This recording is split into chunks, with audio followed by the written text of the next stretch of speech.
If you've ever traveled, you pick up sayings from a bunch of places. And one state in particular, this one reminds me of, I hear a lot of people in Tennessee say this. If you could, you would. And I say that because previously fired Hot 97 host Ebro and I forget the Baldwin's name, but they're both bald. Ebro and I don't know. Anyways, take a listen to what they say because it got some holes to poke in. No, it is. The whole thing is good timing for us. Listen, there were things that Charlamagne was willing to do that I would have never done. Never. And that's how you get to those big bags. Because I don't to have the people like the iHearts of the world want to hand you this much money. Well, it's the same with Stephen A. Smith, though. When Disney wants to give you money like that, you got to do a dance I ain't willing to do. You could have. I think you could have done it. I don't know if you would have gotten the Stephen A. 30 a year is a big one. Who? You. No. But I think you would if you had flipped it on and done the dance right, you could have got yourself a nice 10, 15. I think that's. Oh yeah. But I can't do it. Now here's the thing, right? When they say shit like that, it's clear that they're hating. That's number one. Number two, and I want to make this emphatically clear. If you could, you would. See, one thing that they fail to realize is we watch Charlamagne grow, develop, put certain things in place, not just talk about certain things. So when you sit there and you say, you got to do the dance, you're a damn lie. Hold on. Bam. Click right there real quick. Yep. I know what y'all thinking, man. Free cash, yeah. Click the link in the description or hit the QR code right here. Win yourself some free money. Play some games, obviously. Keep this playing in the background, by the way. Make sure y'all got this playing in the background. Don't just play them games, win a couple of dollars, and be like, oh, no, I ain't listening to Steady Nash no more. Brother, put me on the plug for a little bit of money. No, click right here for free cash. Other than that, man, it's amazing how people will hate on you once you start to come up. I'm going to point it out a little bit later, but I want y'all to take a good listen to this well-written piece of, I don't know how to describe it. Maybe y'all can in the comments for me. But basically, this real good article written by Forbes about Charlamagne. It's about a good 6-minute read. So if you're chilling, trust me, you're going to appreciate how they wrote this.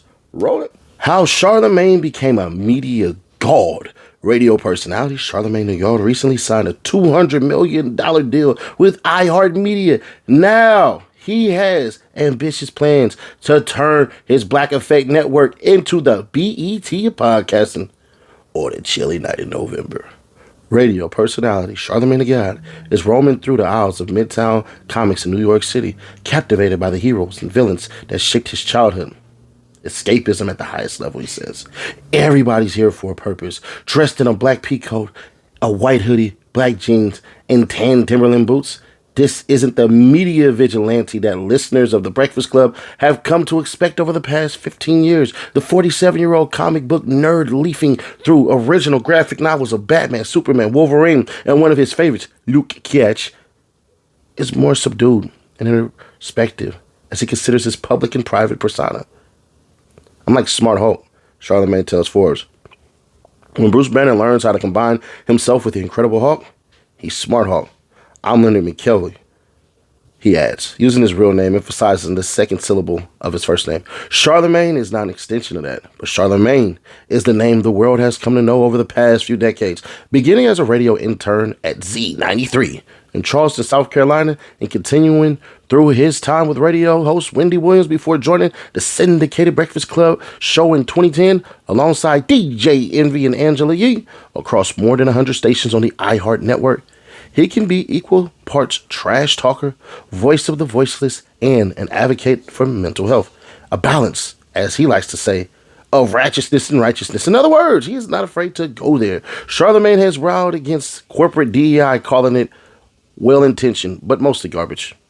And among the celebrities who have been named Donkey of the Day on The Breakfast Club are Diddy, con artist, Nicki Minaj, Stankin' Nasty, and Post Malone, not my cup of mayonnaise. He also an equal opportunity offender when it comes to politics. After White House Minority Leader Hakeem Jeffries referenced him as Charlatan the Fraud, he responded by taunting Jeffries as Chuck E. Cheese Obama. And while he called for Joe Biden to drop out of the presidential race several months before he actually did, he also frequently refers to President Trump as a fascist, which led to the insulter-in-chief to refer to Charlamagne as a racist sleazebag. Ain't that the pot? No fear, Jon Stewart says of Charlamagne, who has been a guest on The Daily Show for years and once guest hosted. He has an incredible ability to distill conversation to its salient center, and it's not as contrivance for clicks. It's real. Adds Bob Pittman, CEO, chairman of iHeartRadio. Does he say stuff that a lot of people don't agree with? Of course. But that's Charlamagne being true to Charlamagne. And he has been consistently rewarded for that outrageousness. In August, Charlamagne signed a 5-year, $200 million extension with iHeartRadio. The deal keeps Charlamagne on The Breakfast Club for the near future and puts him in the same league with Joe Rogan, who signed a multi-year extension with Spotify for a reported $250 million last year. Locking in Charlamagne is vital to iHeart, which struck a deal with Netflix to stream Breakfast Club among 15 other podcasts starting in 2026. Whoa, shit. But more important, Charlamagne's new deal will help him expand his Black Effect Podcast Network, a joint venture with iHeartRadio. When I was looking at doing my new deal with iHeartRadio, Charlamagne says, I was like, I don't want to just be talent. I want to create this podcast network.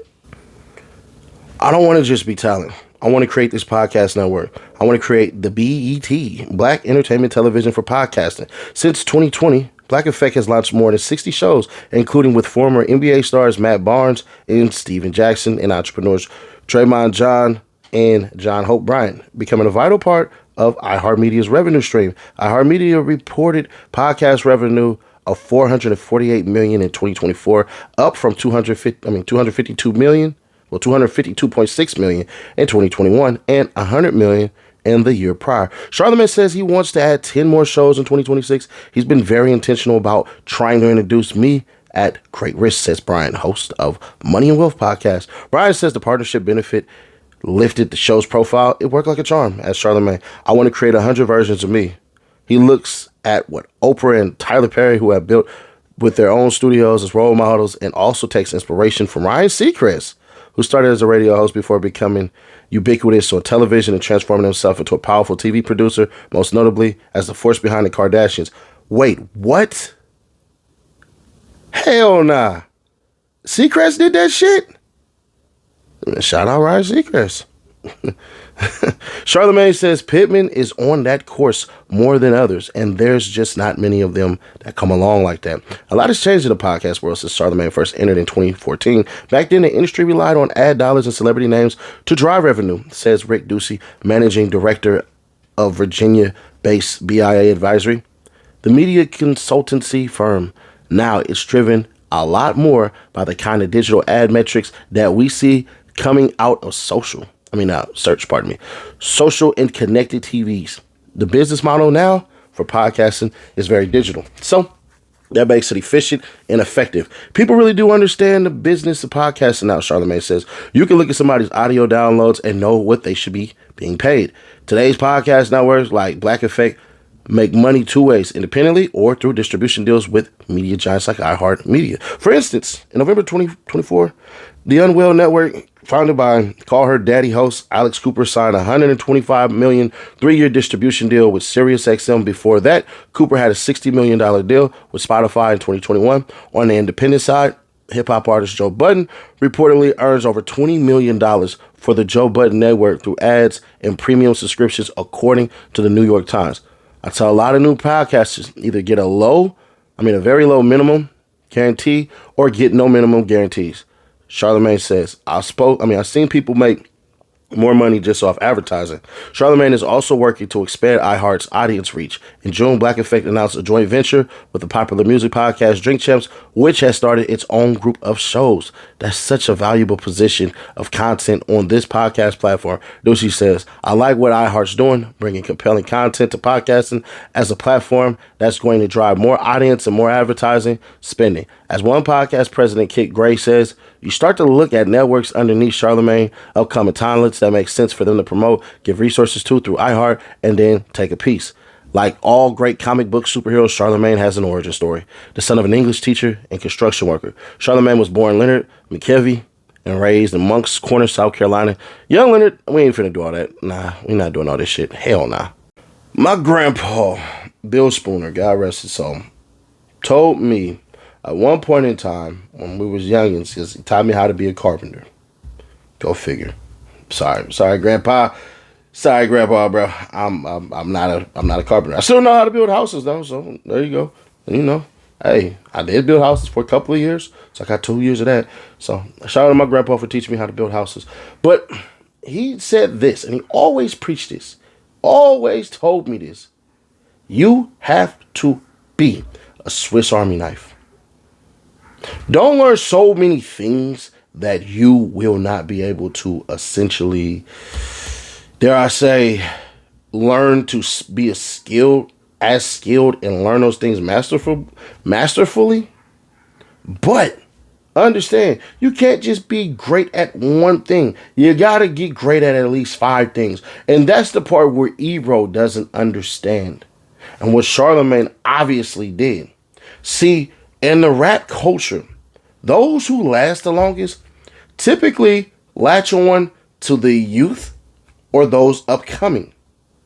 When you see cats like Jay-Z, right? What would always happen? Jay-Z would find the hottest new talent, youngin' wise, and jump on a remix in their songs.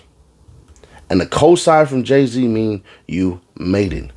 But what people didn't understand about Jay-Z is this. It keeps Jay-Z relevant, in tune, all of these things. Who does that now more than ever? Drake. Drake took that and he said, shit, let's not just jump on rap. Let's jump on this. Let's jump on this. Let's jump on so many other genres. So that way I can extend my brand to everybody. And it was genius. What the hell does that have to do with Ebro and Charlamagne? Rosenberg is his name. I'm sorry. I didn't really mean to diss him. But it is more clear, more apparent that all you got is haterade in your body coming out your pores. Because at the end of the day, for you to hate on Charlamagne and say he got to do the song and dance and all that shit, you had to as well. See, everybody forgets. If you didn't build it, you don't control the rules. And for him to sit here and act like, oh, this is going to be this and that. Bro, let me tell y'all something. That YouTube channel they have, if they can't reach the audience that they once had, shit, it's not going to work. See, here's one thing that we all know that they don't know. You guys are building from the ground up. But the way that you guys are building, you sound bitter as sour grapes. See, what should have happened, even though you don't like him, it should have been praiseworthy. It should have been jubilation. You should have swallowed your pride. But you can't. Because you think you're supposed to be up here and have this much influence. When realistically, you way the hell down here and you got booted off. Ebro, Rosenberg, a little bit of advice. Invest in some computers. Some desktop computers with 4K on the damn cameras. So at least y'all seem oddly professional. This shit look like y'all shooting it off of this phone right here. That whole little podcast looks like y'all shooting that shit off of old phones. Even though this ain't, this is like a 25, y'all say. So let me do it this way. Let me show you my iPhone. Because I don't like iPhones. Look like y'all shooting it off of an iPhone like this. Yeah, that's what it looks like y'all doing enough for. But anyways, y'all let me know your thoughts on this one. I kind of rummaged a little bit and rambled a little bit. But it's only because I want y'all to get the point of this. Old man Ebro, hating ass Ebro, show love, nigga. Or it's going to be over. Click right here, though, to see how Chubbs screwed himself over. I said the wrong Chubbs, my bad, but still the fact still remains. Click right here to find that video out while everybody pissed off at me, or click right here for the playlist, and I'll catch you on the next one. Reload it.